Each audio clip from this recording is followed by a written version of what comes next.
Konstantin Kabanov.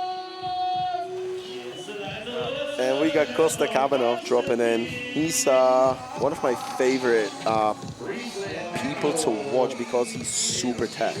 Watch him, he started the run with the tray flip manual. And coming back, probably for an ollie front feed. Yes, there we go, Kostya. Nice speed, coming for the...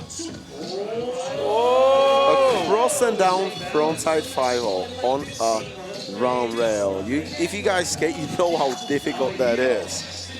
I wouldn't want to try it for nothing. If someone told me they're going to give me 5,000 euro for trying and actually committing, I probably wouldn't do it because I just couldn't hold it for that long.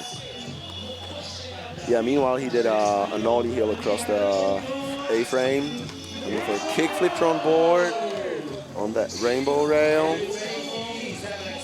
And a pivot to fakie on the quarter pipe. That's been a lot of tricks. And big spin front board to fakie. That is a really good run here. Oh, gosh, they're missing the backsmith.